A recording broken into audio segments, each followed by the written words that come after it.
નમસ્કાર વિદ્યાર્થી મિત્રો, સ્વાગત છે તમારું યુટ્યુબ ચેનલની અંદર.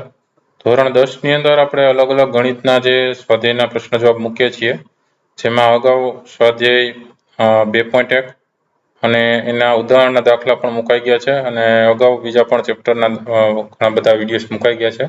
ધોરણ 10 ને લગતા એ ન જોયો તો ઉપર વિડીયો સેક્શનની બાજુમાં પ્લેલિસ્ટ છે, પ્લેલિસ્ટમાં જઈને નીચે ધોરણ 10 ના અલગ અલગ પ્લેલિસ્ટ છે, એમાંથી તમે માહિતી મેળવી શકશો, આવનારી પરીક્ષાની તૈયારી કરી શકશો. તો આજે આપણે સ્વાધ્યાય 2.2 ની ચર્ચા કરશું. આમાંથી ઘણા બધા મોસ્ટ આઈપી દાખલા છે. આવનારી પરીક્ષા માટે મોસ્ટ આઈપી તમને આમાંથી ઘણા બધા પ્રશ્નો પૂછી શકે. તો પહેલો દાખલો છે, એમાં નીચે દર્શાવેલ દ્વિઘાત બહુપદીઓના શૂન્ય શોધવાના છે તથા તેમના શૂન્યો અને સહગુણક વચ્ચેનો સંબંધ ચકાસવાનો છે. તો તમને એવો પ્રશ્ન કીધો હોય કે બહુપદીના શૂન્ય શોધો, ત્યારે શૂન્ય મેળવી અને પછી એમ કીધું શૂન્ય અને સહગુણક વચ્ચેનો સંબંધ ચકાસવાનો છે. બરાબર, એવું પણ કીધું હોય. તો પહેલો એમાં દાખલો છે x² - 2x - 8. તો અહીંયા પેલા નિત્યસમ પ્રમાણે અવયવ પડી શકે. 8 ના કેવા ભાગ પડે? તો કે 4, 2, 8. તો -2 છે તો આપણે -4 + 2 કરીએ એટલે -2 થઈ જાય ને. તો x² - 4x + 2x - 8 એમાં જોડી પ્રમાણે આપણે સામાન્ય કરીએ તો અહીંયા x સામાન્ય નીકળે, કૌંસમાં x - 4 વધે, વત્તા અહીંયા સામાન્ય 2 નીકળે, કૌંસમાં x - 4 વધે. બરાબર, તો એકવાર x - 4 અને બીજી વાર x + 2. હવે આ જે કિંમત છે x² - 2x + 8 ની, એની કિંમતને શૂન્ય લઈ લે એટલે x - 4 બરાબર 0 લીધો એટલે x બરાબર 4 મળ્યો. બરાબર, અને x + 2 બરાબર 0 લીધો તો x બરાબર -2 મળ્યો. એનો મતલબ કે આના બે શૂન્ય 4 અને -2 મળ્યા. બરાબર, તો માટે બહુપદી x² - 2x - 8 ના શૂન્ય 4 અને -2 થાય. હવે શૂન્યનો સરવાળો કરવાનો, સહગુણકનો સંબંધ ચકાસવાનો. શૂન્યનો સરવાળો કરો તો 4 + -2 કરો તો શું થાય? તો કે 4 + -2 કરો એટલે +2 વધે. એને આવી રીતે લખી શકીએ -2 એટલે ઓછો ઓછો વત્તા થઈ જાય ને, છેદમાં કાંઈ ન હોય તો 1 હોય. તો અહીંયા જે માઇનસ છે એ માઇનસ રાખીએ અને કૌંસમાં x નો સહગુણક શું છે? -2 છે. અહીંયા આપણે જોઈ શકીએ, જો x નો સહગુણક શું છે? -2 છે. છેદમાં x² નો સહગુણક શું છે? 1. x² ની આગળ કાંઈ ન હોય તો શું હોય? 1 હોય. એટલે એ મળી ગયું. અને શૂન્યનો ગુણાકાર 4 × -2, 4 × 2 = 8 પણ કેવા થશે? -8 થશે. બરાબર, 4 × 2 = 8 પણ કેવા થશે? -8 થશે. તો -8 ના છેદમાં કાંઈ ન હોય તો 1 હોય. બરાબર, હવે -8 શું છે? અહીં જુઓ તમે, એને કહેવાય અચળ પદ. શું કહેવાય? અચળ પદ. અને છેદમાં તો કે x² નો સહગુણક છે, 1 છે એ શું છે? x² નો સહગુણક છે. આ રીતે એનો સંબંધ ચકાસવાનો હોય છે. બીજા દાખલામાં સેમ કરવાનું છે એ જ વસ્તુ કે 4s નો સ્ક્વેર - 4s + 1. તો એમાં ભાગ પડી શકશે 2, 2, 4. 2 માઇનસ રાખે એટલે -4 થઈ જાય ને. તો 4s² - 2s - 2s + 1. 2 ની જોડી કરીએ તો 2s સામાન્ય નીકળશે, કૌંસમાં વધશે 2s - 1. અને અહીંયા -1 સામાન્ય નીકળશે તો કૌંસમાં વધશે 2s - 1. બાકી ઓછે ઓછે શું થઈ જાય? પાછા વત્તા થઈ જાય. તો 2s - 1 ને 2s - 1 બે વાર તમને મળશે. બરાબર, હવે આ જે 4s² - 4s + 1 ની કિંમત શૂન્ય લઈએ તો 2s - 1 બરાબર 0 અથવા 2s - 1 બરાબર 0 લઈએ તો s બરાબર -s બરાબર 1/2 મળી જાય તમને. બરાબર, s બરાબર શું મળી જાય? 1/2. કારણ કે 2 -1 છે, જમણી બાજુ છે એટલે +1 થઈ જાય ને, છેદમાં જશે 2. હવે બહુપદી 4s² - 4s + 1 ના શૂન્યો આપણે મળી ગયા 1/2 અને 1/2 બે સમાન થાય છે. હવે શૂન્યનો સરવાળો કરીએ તો 1/2 + 1/2 કરીએ તો 1 + 1 એટલે 2. 2 ના છેદમાં લસા લઈએ તો 2. તો 2/2 એટલે 2 × 2 છેદ ઉડી જાય એટલે 1 આવે. હવે 1 ને આપણે આવી રીતે લખી શકીએ 4/4, પણ -4 ના છેદમાં કૌંસમાં -4 કરીએ એટલે ઓછો ઓછો વત્તા થઈ જાય ને પાછા. તો s નો સહગુણક શું છે? -4 છે, અહીં જોઈ શકો છો તમે. બરાબર, અને s² નો સહગુણક શું છે? +4 છે. તો એ રીતે -s નો સહગુણક અને છેદમાં s² નો સહગુણક મળી જાય છે. અને શૂન્યનો ગુણાકાર 1/2 અને 1/2. તો આ બે તમને શૂન્યનો ગુણાકાર મળી ગયો, એ થાય 1/4. બરાબર, 1/4 એટલે 1 છે એ અચળ પદ છે, અહીં જોઈ શકો છો. અને 4 છે એ s² નો સહગુણક છે. તો અચળ પદના છેદમાં s² નો સહગુણક તમે લખી શકો. તો આ સંબંધ ચકાસી શકાય છે. ત્રીજા દાખલાની અંદર છે 6x² - 3 - 7x. તો 6x² - 7x ને આપણે લખી શકીએ -9x + 2x - 3. તો આ બેને સામાન્ય કાઢીએ તો 3x સામાન્ય નીકળશે 3 2 6 થાય એટલે કૌંસમાં વધશે 2x અને માઇનસની નિશાની 3 3 9 થાય છે એટલે કૌંસમાં વધશે 3 અને વત્તાની નિશાની આવશે પછી અહીંયા 1 સામાન્ય નીકળશે કૌંસમાં વધશે 2x - 3 તો એકવાર 2x - 3 આવ્યું બીજી વાર 3x + 1 આવ્યું હવે 6x² - 3x -3 - 7x = 0 લઈએ તો એક આવે છે 2x - 3 = 0 અથવા 3x + 1 = 0 તો 2x બરાબર શું થઈ જાય જમણી બાજુ 3 જશે એટલે +3 થઈ જશે તો x બરાબર થશે 3/2 x બરાબર શું મળશે તમને 3/2 અથવા 3x બરાબર શું થશે જમણી બાજુ જશે એટલે -1 થઈ જશે આ 3 છેદમાં જશે એટલે x બરાબર તમને કિંમત કેટલી મળશે -1/3 શું મળશે -1/3 માટે બહુપદી 6x² - 3 - 7x ના શૂન્ય તમને મળી ગયા એક છે 3/2 અને બીજું છે -1/3 થાય છે હવે શૂન્યનો સરવાળો કરો તો 3/2 વત્તા -1/3 લસા લેવો પડશે તો 3 × 3 વત્તા નિશાની -1 × 2 છેદમાં 2 નો ગુણાકાર 2 × 3 3 3 9 થશે અને 2 * 1 = 2 પણ -2 થશે છેદમાં 3 2 6 થશે 9 માંથી 2 જાય તો 7 વધે 7/6 એ શૂન્યનો સરવાળો છે તો શૂન્યનો સરવાળો માટે 7 છે અને કૌંસમાં -7/6 લખી શકીએ તો આ થશે -x નો સહગુણક શું છે -7 છે તમે જોઈ શકો છો અહીંયા x નો સહગુણક શું છે -7 છે રેડી છેદમાં x² નો સહગુણક શું છે અહીંયા 6 છે x² નો સહગુણક અહીંયા જોઈ શકો છો 6 છે ચલો એના પછી અને શૂન્યનો ગુણાકાર છે 3/2 × -1/3 3 * 1 = 3 પણ કેવા માઈનસ અને છેદમાં 2 3 6 એટલે -3/6 -3 શું છે અહીંયા તમે જોઈ શકો છો અચળ પદ છે શું છે અચળ પદ તો -3 છે અચળ પદ છે ને છેદમાં x² નો સહગુણક શું છે 6 છે તો એ સંબંધ ચકાસી શકાય છે ત્યાર પછી આવે છે ચોથો દાખલો 4u² + 8u અચળ પદ છે નહીં અચળ પદ શૂન્ય કાંઈ ન હોય તો અહીંયા તમે 4u કોમન કાઢો તો કૌંસમાં વધશે u + 2 હવે આને બરાબર 0 લ્યો તો 4u = 0 એટલે u = 0 મળે બરાબર પહેલામાં 4u = 0 તો u તમને શું મળ્યો 0 મળ્યો અથવા u + 2 = 0 લ્યો તો u બરાબર શું મળશે -2 મળે જવાબમાં માટે બહુપદી 4u² + 8u = 0 તમને મળી ગયા 0 અને -2 થાય છે આ શૂન્યનો સરવાળો કરો 0 + -2 એટલે -2 રહેશે ને તમે આવી રીતે લખી શકો -8/4 બરાબર તો -8 શું છે u નો સહગુણક છે તમે જોઈ શકો છો અહીંયા 8 શું છે u નો સહગુણક છે છેદમાં 4 શું છે u² નો સહગુણક છે તો -u નો સહગુણક છેદમાં u² નો સહગુણક લખી શકો અને શૂન્યનો ગુણાકાર છે એ 0 × -2 એટલે 0 થશે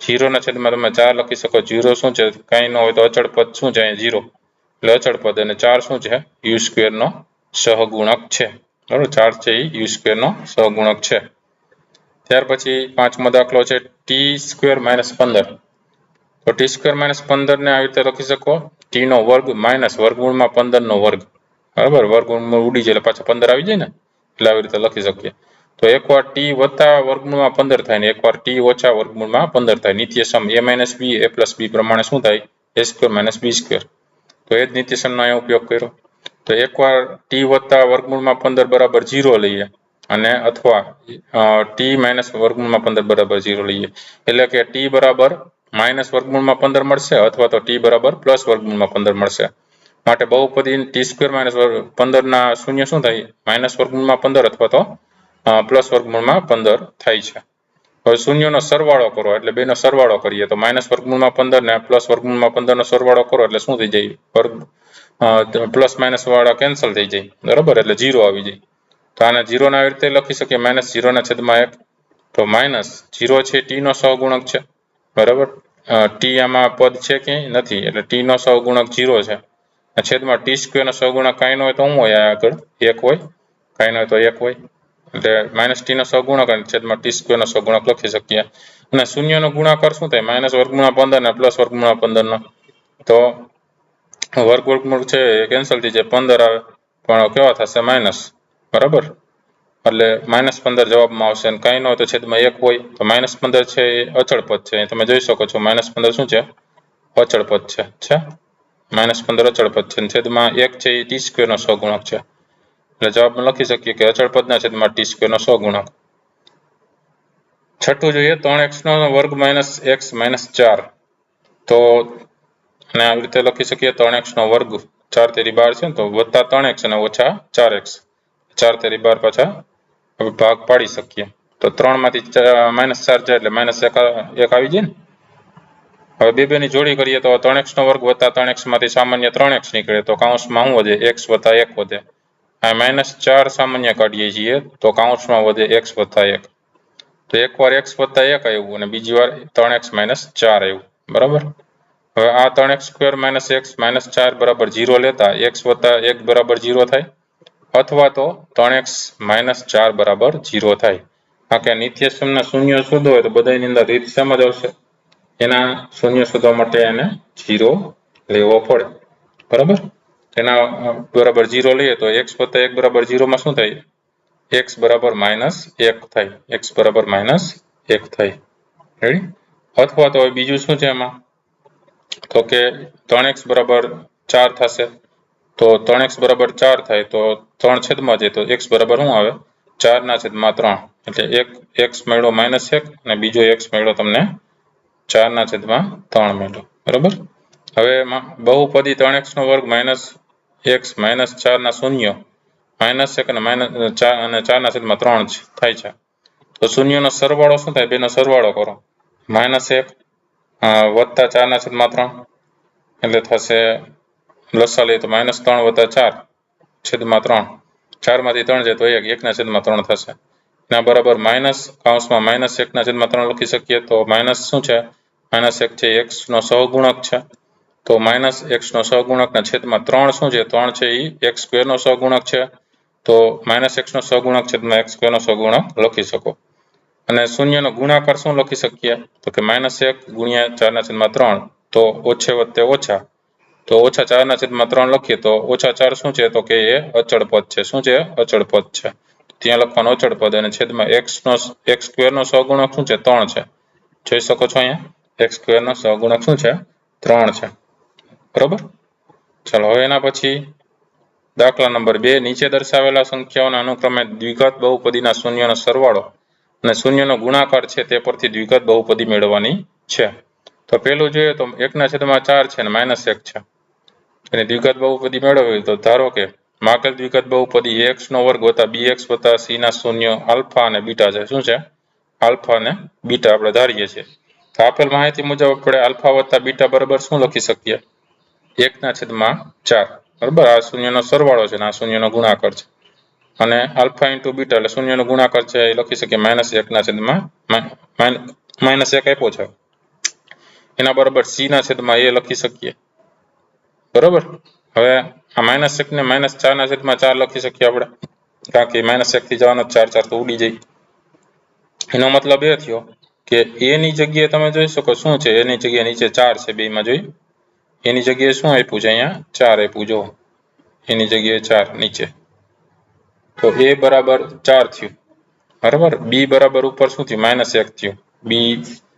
b બરાબર 1 હોય તો b બરાબર શું થઈ જાય? -1 થઈ જાય ને, એટલે b બરાબર -1 થયું, અને c બરાબર શું થયું? -4 થયું. તો એ લખવાનું કે a બરાબર 4, તો b બરાબર -1 અને c બરાબર -4.